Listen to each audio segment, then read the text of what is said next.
Sometimes things kind of just align a little bit and the stars kind of get into alignment. And I get very fortunate. That happens fairly often with the show. And Seth Pepper is one of those moments. And I'm so glad, Seth, that you would join.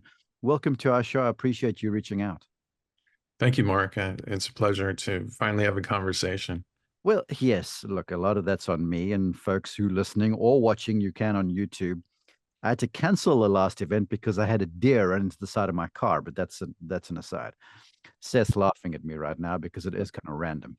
Um, Here's the thing, Seth. As an athlete and as a golfer and as an instructor and an announcer, I'm a human who's been fortunate to do golf at a high level. You're a swimmer.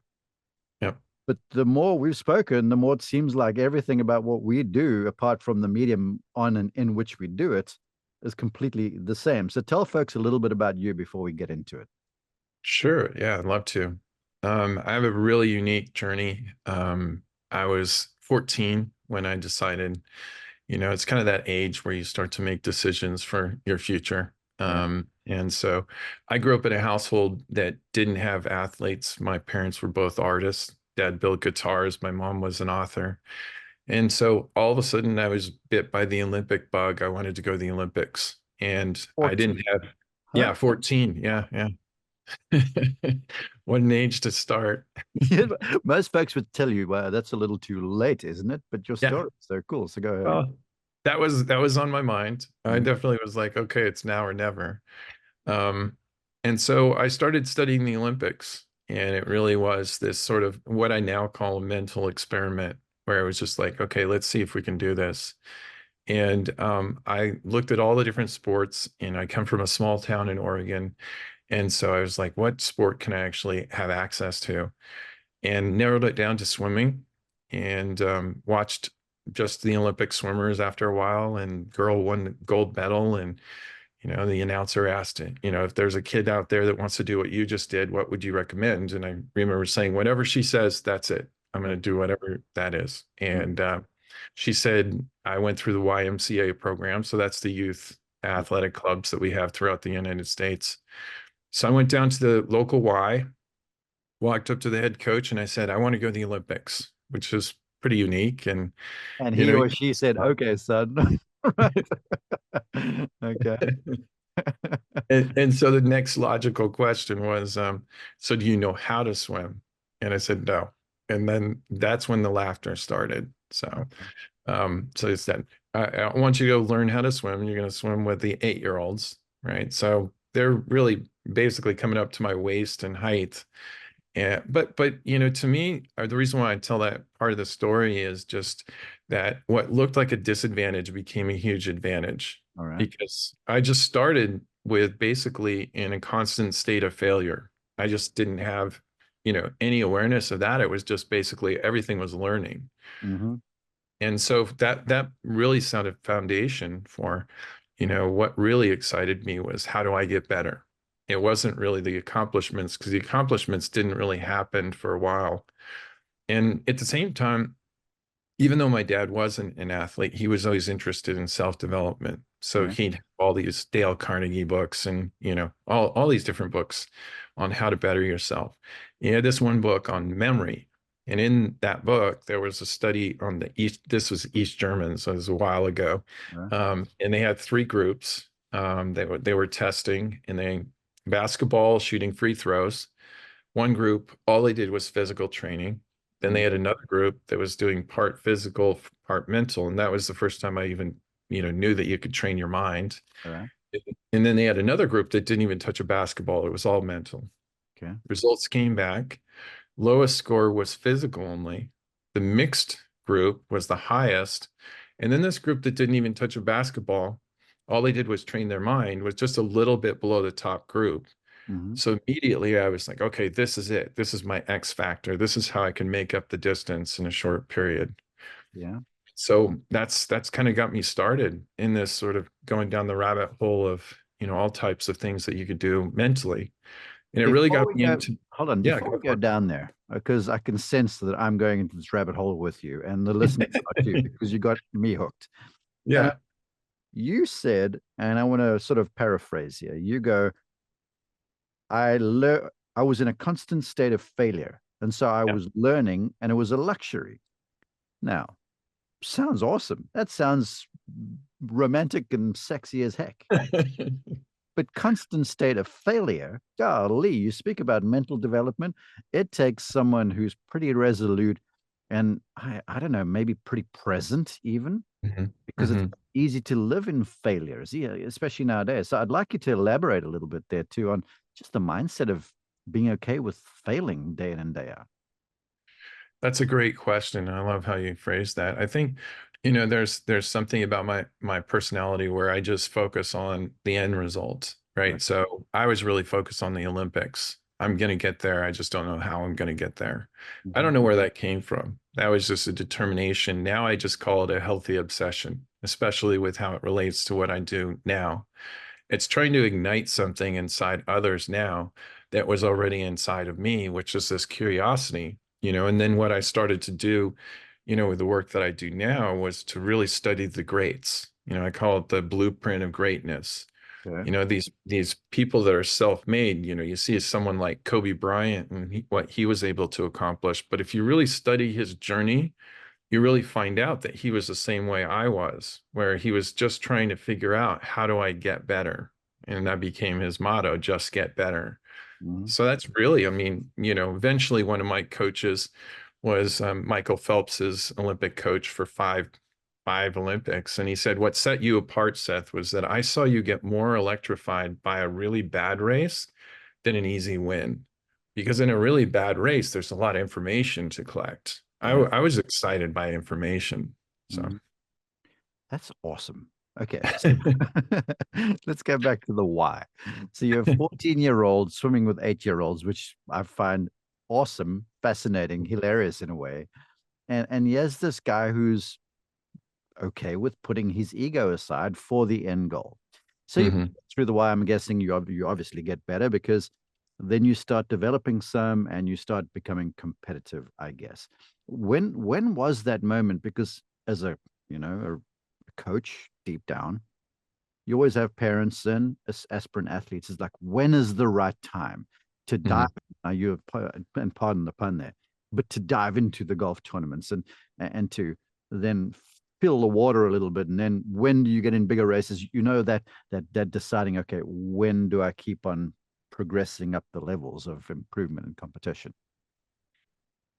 Well, it's an interesting question because I think it's different for everyone. Okay. I had a really great coach, and so I asked him, what personality type is more likely to become a champion? And he said, okay, well, Seth, if I was to take and put dots kind of like a star map, if we could kind of plot out personality types, and then I drew a circle around it, he'd say all of my greatest athletes came from the perimeter. They were all extremes, but they were extreme difference, So for me, I have to meet people where they're at. And Okay. so for me, I was self-motivated. It was intrinsic. It came from the inside. It came from this idea of get to that Olympics, win the gold, all those sort of things. That's what really fueled it inside me. But when I work with people now, I have to try and understand where they come from. Who Okay. are they? What's their personality type? That, Because part of my story will be my brother. I'll share that in a second as well. okay.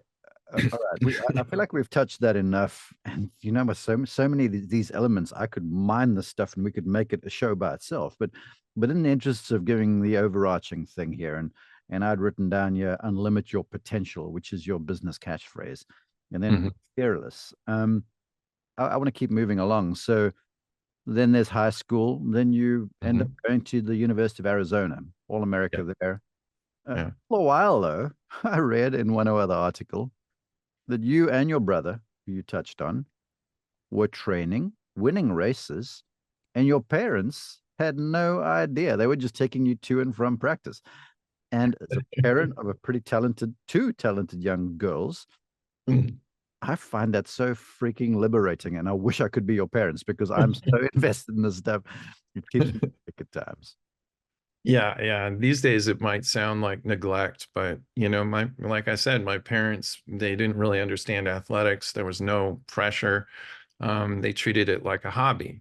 Mhm. So we really had to, we actually had to get ourselves to practice. We had to pay for our fees. And so I remember working, cleaning out horse barns in the summer just so that I could pay my fees. I remember riding my bike 10 miles just to get to work out, starting to sound like those old stories of like going uphill both directions in the snow. But that really was, I had a lot of resistance. But to me, that I was internally motivated. So to me, it was just like, okay, this is just what I have to do.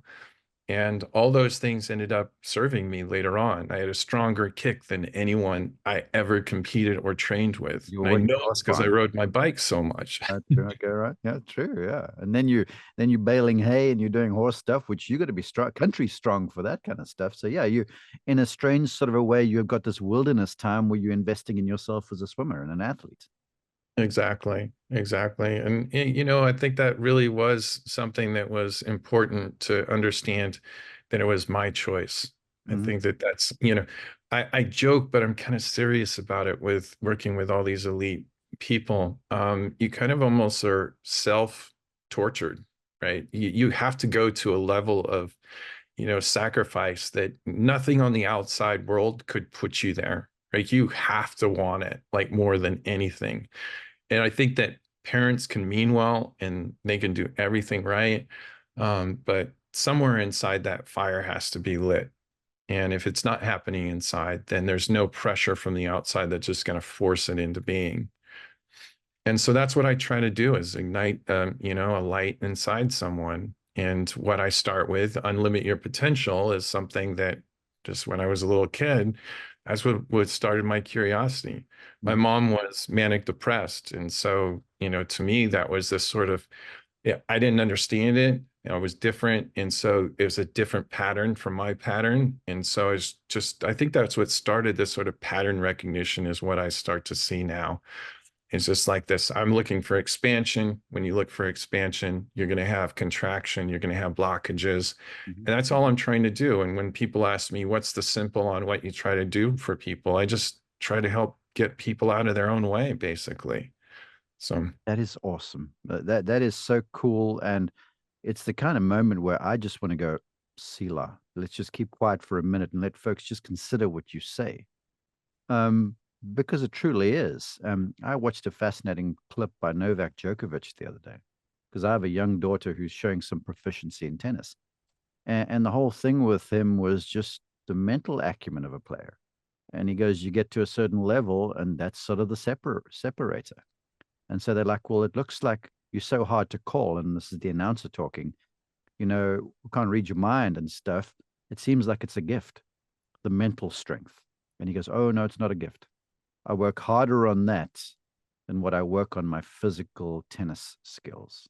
Your comment.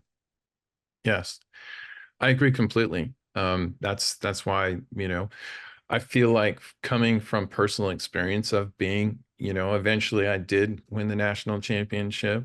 At Um, Arizona, right? Yeah, University of Arizona. I was two-time national champion eventually. Went the fastest split ever recorded. And then my brother also became a national champion. He started when he was 17, by the He way. just, So but he just followed your lead because he's your younger brother, correct? he is, yeah, yeah. So for him, his motivation was he just wanted to be a part of a group. So he was a social person. All right. I was more the scientist coach, right?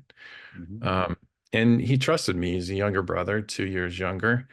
And so when, I went off to school and he's still in Oregon, I started doing with him what I do with people now, which is the remote coaching. And then eventually when he did get into the position of being, on the national stage and also international stage, because we both won a world championship medal as well, first brothers to do that. It was really just, trying to help him be familiar with this next level. It was always trying to level up to the next level. So I used to do these little things with him. I'd force him to go stand next to a famous Olympian. And he's like, no, that's, back then it was Janet Evans or Matt Biondi or, the big names before Phelps. Yeah. And he'd go, no, no, no. And I go, no, you have to go. Just stand next to him. Trust me, because I want you to see them as a real person. Because if you're ever going to beat them, you know, you have to be able to take that pedestal out from underneath them. And so that's what I was always trying to do. And that's what I try to do with people now, is to basically get them from the very beginning. We start to work on goals to really start to speak things into being. What is it really that you want to do? Do you Yeah. want to win a major? Do you want to be number one in the world? Right. And let's talk about it now rather than, this sort of other version that people have where I'll think about those things when I get closer. Mm. Let's talk about it now. Yeah, yes, and I want to talk about that too. There are a couple of things my mind's spinning. My notes are all over the show now. I love your take about going to stand next to the star. I Mhm. work on the PGA Tour inside the ropes with the best when they're at their very best on a weekend for CBS. And Tiger Woods is a fascinating case study because whenever I was out there with him, it almost seems like he's playing in this meditative state. Now, he'll have the moments where you can see he goes off and it's all emotion and stuff, or he'll, on the opposite side of the coin, kind of get aggravated as heck. But then he's always back into this Zen place. But then he had this way about him, like he was the Michael Phelps. You get on the first tee alongside Tiger Woods, or even the night before as a PGA Tour player, and you see the grouping for the next day, and you go, Mark Immelman playing alongside Tiger Woods at 10:45 a.m. He's in my head already. And what you say there is so true because we all have these giants, these idols in our lives, right? And Mhm. to take that next level, you got to get past those. So I want you to stay where you are, please, because what you said to your brother is genius. It's scary as hell if it's your brother, but it's genius if one really wants to advance. Mhm. Well, what I try to do is get people to think about strategy, not story, right? The story can beat you.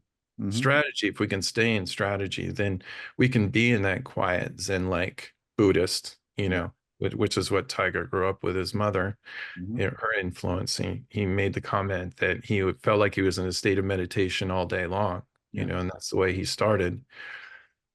So yeah, I mean, how do we stay in that quiet state and not get caught up in all these comparisons? So for golf, a lot of it is the comparison of the leaderboard, right? And you know, who cares who you're going against, right? Let's stay focused on us, what we can do. What are the controllables? Because you only get a few controllables in sports, especially in golf. So Yeah. what do you actually have control over? These tiny little things versus the story. Mm-hmm. You can't control the outcome.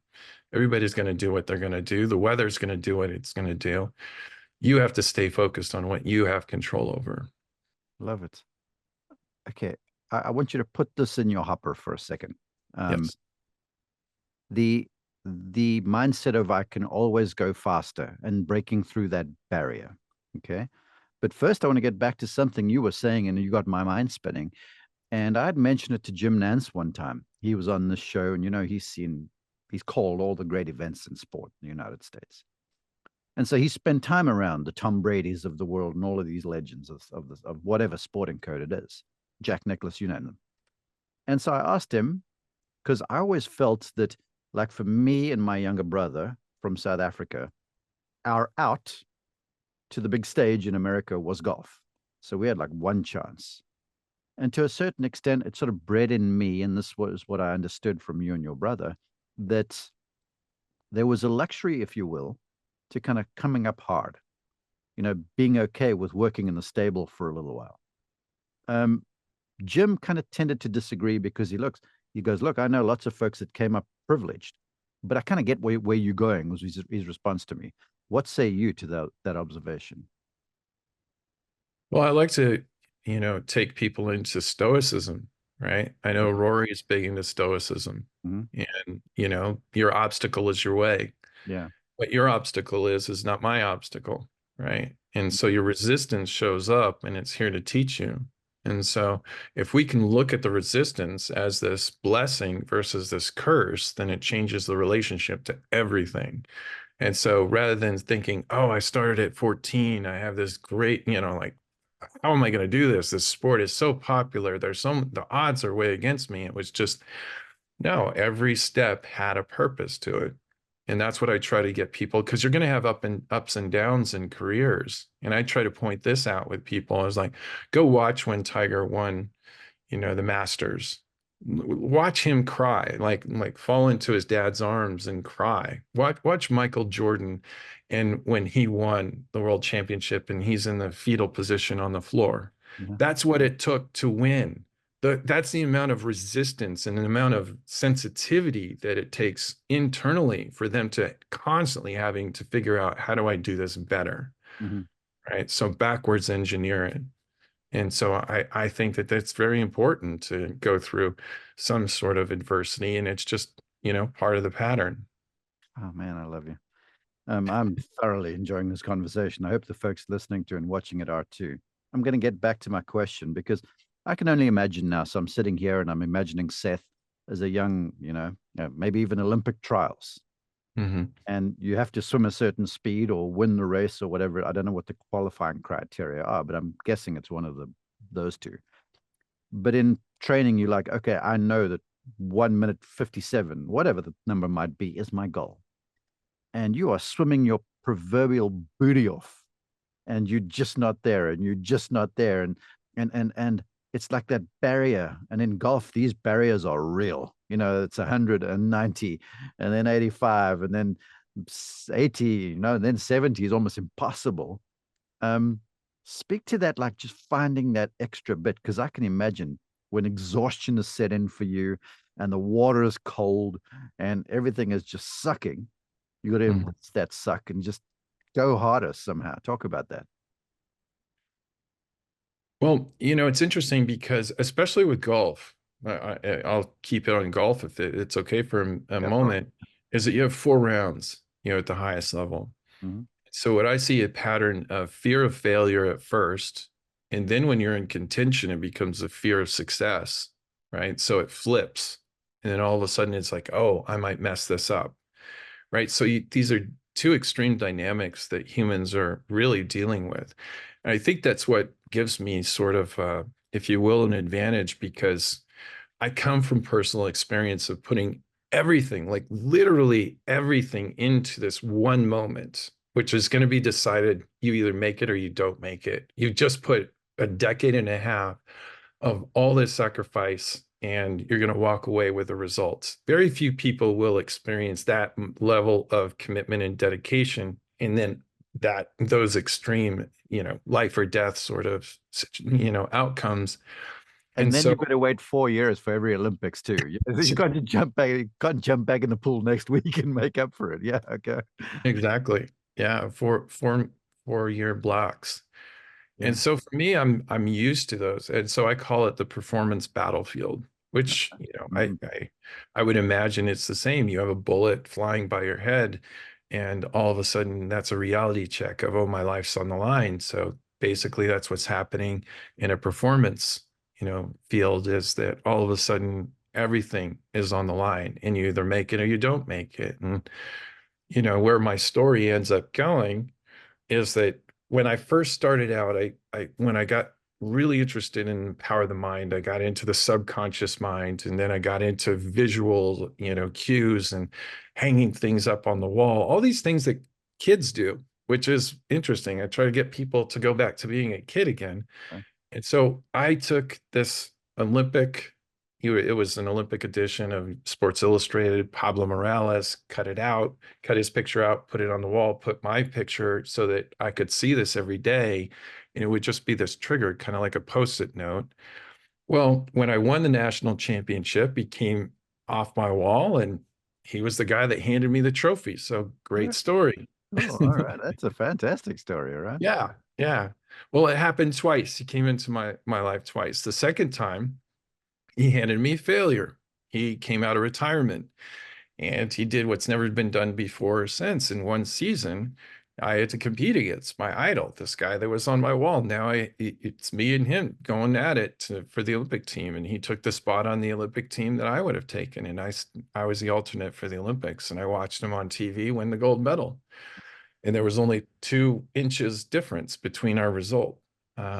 And so that's the harsh reality. And had I not gone through that, I don't know if I'd be as curious as I am today, because there are a lot of things that I used to become. Eventually, I was number one in the world, Mhm. and achieve all these things, but I didn't go to the Olympics, which is this sort of interesting open-ended part of the story that keeps me curious on what could I have done. And now that I know all these things that I could have done, that's what feeds my obsession to help others to get their Olympic medal, to get their major championship or whatever it might be. As a coach and an instructor, especially with golf, I've learned to communicate, certainly, and I've learned to read between the lines too. Because, my information that I get is the performance of the golf ball, and then the performance of the golfer, the learner in front of me, and then what they say and how they interpret what they're feeling. But oftentimes those interpretations aren't completely on the mark, pardon the pun. And so I've learned to sort of quiz and probe and read between the lines. And as I read between the lines, as you share that story there, you it speaks to exactly who Seth Pepper is inside. And I want to probe that because it takes a lot to get up from that disappointment, which was your lifetime goal. You've achieved everything else, but fallen short on that one goal. And yet have the moxie to not be bitter about it and be like the grim old guy that watches it on TV and is pulling against everybody. Because I've seen athletes like that too. But Mhm. now screw it. I'm going to now teach young people, whoever it is, in whatever code, what they can do to get to their goal. That speaks to exactly, that's me reading in between the lines to exactly who Seth Pepper is. Well, you're taking out a big section that's Oh, important for me to talk about, mm-hmm. which is the mental health, portion. All right. When I was done with my sports, I knew who Seth the swimmer was because everywhere I went that people knew me, that's how they were introduced, and then we just tell stories and, the story would continue. But once my career was over, I didn't know who Seth was. And you don't see it coming, but you're fully obsessed with this quest. And then when it's over, then it's like, okay, well, who am I? Yeah. So I started having debilitating panic attacks. I was living in Los Angeles and I couldn't get in a car without having to pull over and walk around the block for 4 hours, right? And so everything, again, your obstacle becomes your way. And so the athlete in me said, okay, I'm going to turn this weakness into a strength. And I joined a group that was, through UCLA, and it was about repeat exposure, taking those little steps towards the trigger and exposing yourself. And I was able to learn a lot about what I was doing, my mind was doing to me. Yeah. And really what it was trying to do was control the outcome, and it was trying to understand like what comes next. And in life, you get a sense of control in sports, but you definitely don't get that in life. And so what it taught me to do was the only thing I can control is by giving up control. And that was a huge blessing. And so I kind of buried that old athletic, personality, that experience, that story. I let it go. And so what I do now actually, with the coaching found me rather than I found it. Mhm. Um, had kids and parents would go down to the university, they'd see the record boards, they'd see my name in a number of places, and they'd come back and say, hey, there's a guy that, same name, is that you? And so I started telling a story, which I've shared with you. And once they heard like key components, I started late and my parents were not pushing me. They were Mhm. like, this is a very important story to get out there, that you and your brother did what's never been done before. Two brothers winning the same national title, and you both started late. You both, your parents were not pushing you, didn't even have a clue what our times were. Just went But we liked faster. That's cool. it. Cool. That is so cool. I mean, I've lived in a sport now. I'm 53 years and hanging on, and I've been in golf since I was 13. So that's 40 years. Yeah. And it's all defined by a number on a scorecard. It's Yeah. great. Same with you. Yeah. Yeah. So once parents heard this story, then they encouraged me. I think you could help people. And so I started reaching out and started telling the story. And so now the awesome part is that there's a nexus between this performance mentality, or the power of the mind, which is definitely a massive, like huge, like I can speak to that. Yeah.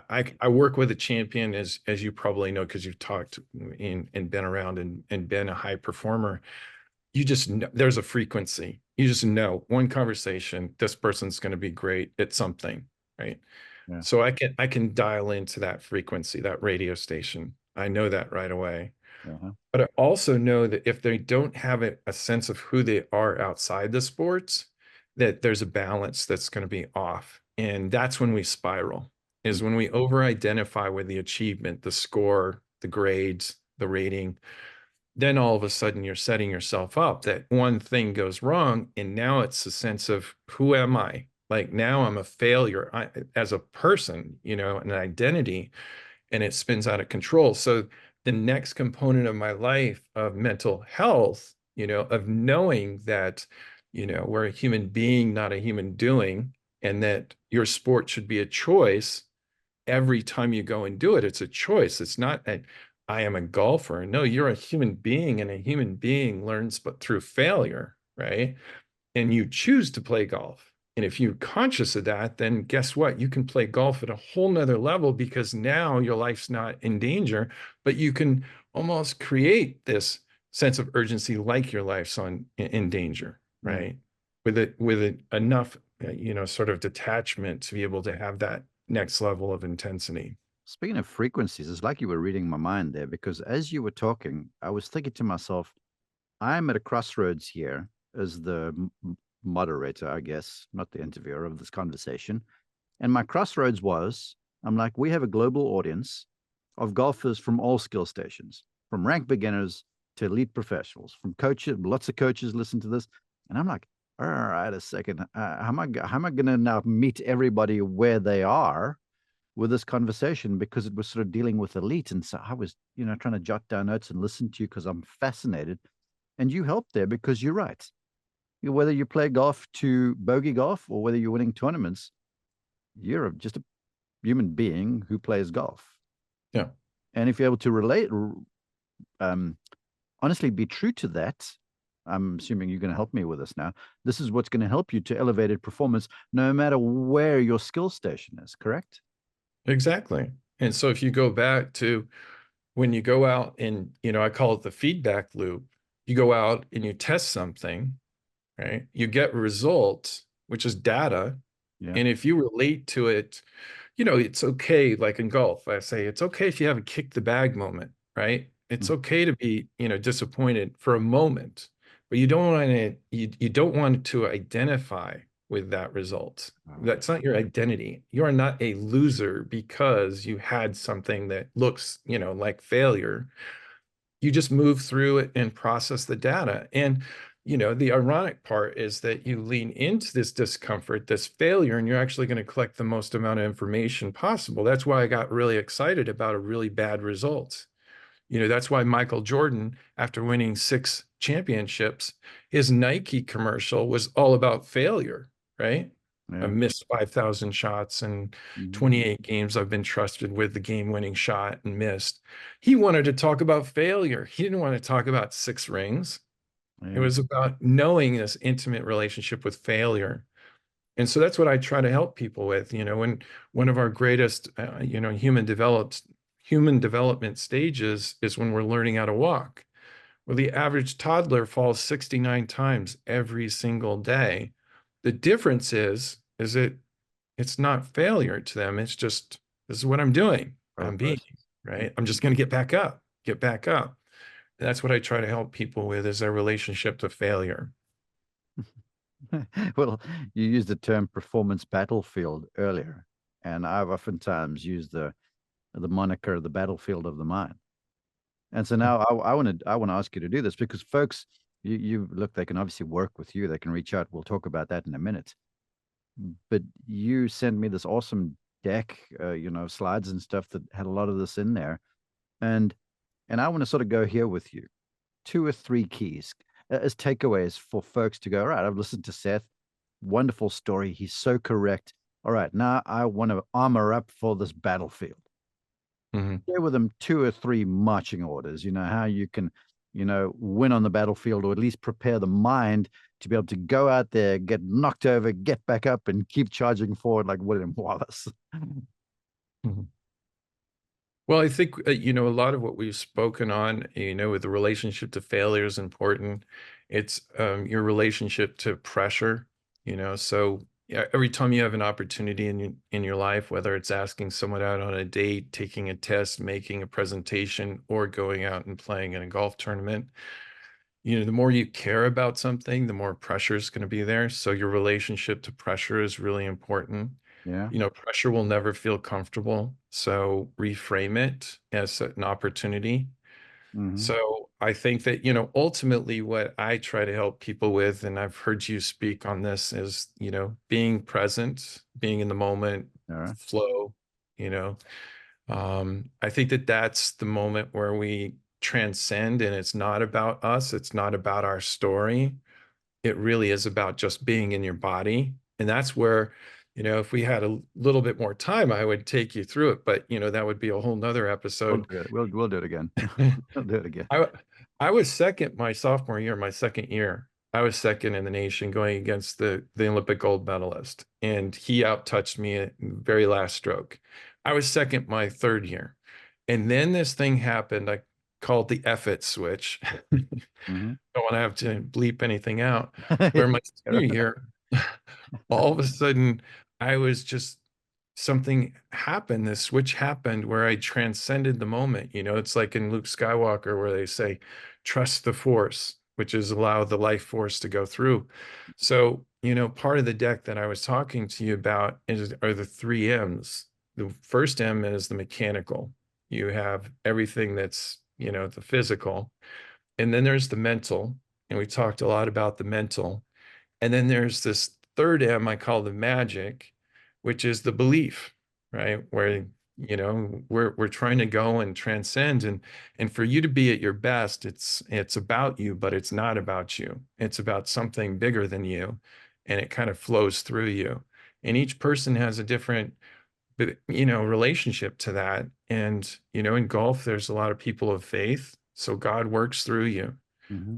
If it's someone else that has a different belief system, then it's, that energy or egolessness, Yeah. right?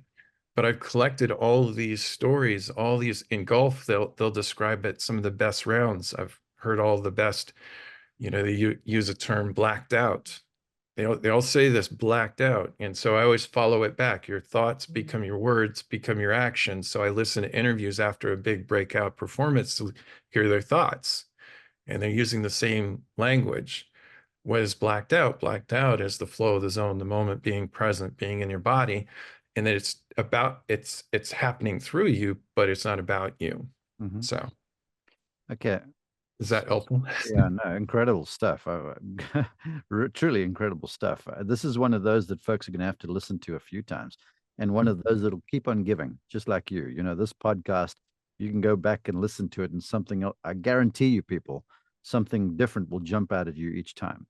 I want to wrap with this and then let you talk about where folks can find you, Seth.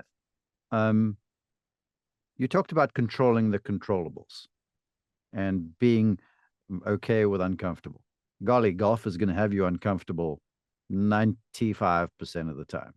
I described it one time on television and someone laughed at me, but they were like, that was brilliant. And I'm like, golf is 95% pure pleasure. No, pardon me, 5% pure pleasure and 95% pure panic. And the golfers who are successful can turn that pure panic into, I'm okay. This is just uncomfortable. I'm going to survive and just wait for those moments of flow. So here's Seth. He's on the starting block, pool in front of him. What was your best discipline? Was it the 100? What did you race? It was probably the 50, 50. 53, So it's just the shortest race. they're freaking fast. Okay. Yeah. this thing, this thing's over in the blink of an eye. It's just, Yeah, I love watching that race because it's just all arms and legs everywhere and waves and splashing and stuff. Noisy. yes. Yeah. Um, you there, you're in the blocks, you're waiting, you're almost trying to time when the gun goes off because the start at that race is so important. Talk to Mhm. us about your thoughts, your routine. Is it about each stroke? Where were you mentally before a race like that? When I was at my best, I think that I was fully present in my body. Um, I wasn't thinking about anything. I was fully involved with, my routine, so I didn't have to think about anything. All right. And I'll throw in a little curve ball right here. My brother, since he's so different than me, I'm more or less the serious one, Mm-hmm. even though underneath I have a good sense of humor. But my brother's silly. And, he went on to become a host of his own show on the Discovery Channel and use the same principles. So All right. another story for another time. Mm-hmm. But my brother had this great sense of humor, and he would come up to me before key moments. And at first it annoyed me, but then I'd see the pattern like, wait, I do really well when he comes up and talks to me. And he'd tell me a joke, he'd lighten the mood. And to me, that was like this mental flexibility of being present enough to hear a joke, be surprised by the punchline, because that's usually what makes us laugh. And then I was like in this really kind of cool middle grounds where I could just be present in my body and not have to be intense, not have to be anything, just go and do. How many breaths during the 50 do you take? Not very Zero. many, right? Zero. Just one and you go. Yeah, you really just you have no time. Breathe in. Okay. It's an event of perfection. You're striving for perfection. Because if you lean back once, or if you were to, you would never think of looking at anyone. You're out of the race. You're gone, right? That's And such a so cool, that's cool, such a cool analogy too, because I say this to folks all the time. I'm like, goodness gracious, if you would just keep your eyes in your lane, you're probably going to do better than when you're looking around everyone else. That's your leaderboard anecdote you shared. exactly, exactly. And that's just it serves people. I mean, that's usually my first question. Are you okay with not looking at the leaderboard? Because I think that's probably going to be a really great place for you because, you got to stay in your own lane. All right, last one. So it's all arms and legs. You go, you lay it all on the line for what is the time? I'm sounding ignorant now. How long is it? Well, it was a while ago. They're going a lot faster, of course, but it was 22 seconds. 22 seconds. You are going flat out. Oh Nothing, yeah. nothing else is happening. It's just swim as hard as you can. Yeah. Then Yeah. you touch the wall, and you don't know where you are. You turn around, and I watch you guys. You look for the score, Yeah. and then it comes up, and there's your name at the top. Speak Yeah. about, is it relief, exhilaration? What is it? What is it you feel? You're just breathing hard right then. Well, the second time, the second Olympic trials, I got even closer. Sorry. You're intentionally, unintentionally bringing these up, but it's good. All right. So I was hundreds of a second away from making the Olympics the next time. So you couldn't even see it with the naked eye. So someone, is walking the earth saying that they're an Olympian, and I don't get to say that. And the only difference, you couldn't even see it with the naked eye. So you're looking up there to see the fate. But the Mhm. whole thing is you're just so locked in. When you're so locked in, I mean, that was the moments that I've had that are so great. You go back to being a kid. I started with an NHL player, and just recently, first round draft pick, carrying around the weight of the world on his shoulders. And I just said, man, you got to let that go. All of those trophies in the past, you got to let that go. Because now you're carrying that physical weight around of all your trophies and all the expectations and even the money that you got paid. And is it feeling like a job, just a job that you're working for money? And he's like, yeah, I didn't even want to get on the plane. Right. And I was like, man, you got to go back to being your 10-year-old self. When you were 10 years old, that's when you just hit the puck as hard as you could, or you tried to slam your buddy against the boards, right? And you just played for the sense of joy and fun. And so that's a place that I really find is my focus is I want people to enjoy what they're doing. And ironically, you enjoy what you're doing, you're going to do it better. Yeah, it's true. Well, again, I've read between the lines then, because the question I was asking was, of the many races which you won, what did you feel like? And you gravitated toward the one where you were like the nth degree short. Yeah. It speaks to who you are and how helpful you are. With that being said, thank you. Uh, I I was nervous about this conversation because I didn't really know how I was going to cobble together swimming and golf, but you've done it masterfully. For the folks who want to work with you or find out more from you, is there website, social media? How do they reach out? Please tell them. Yes. It's my full name. So Mm-hmm. if I was talking to one of the people, the operators on the phone, I usually say it's Seth Pepper, like salt and pepper. So it's pretty simple, sethpepper.com. Mm-hmm. And then just Seth Pepper at all the different platforms, the social media platforms, and just reach out. I love to hear people's story, and just get to know people. Well, your story was intriguing when you first reached out. Then I read some more and it was, wow, this is cool. And then I got to hear it out of the horse's mouth and it was even better. So thanks for your time. I really appreciate you. Thank you, Mark. I've always enjoyed your podcasts and your insight, and it's wonderful to meet someone that's just has that same healthy obsession for performance. So Yeah, obsession's the word. You're the best. Thank you very much. you are too. Thank you.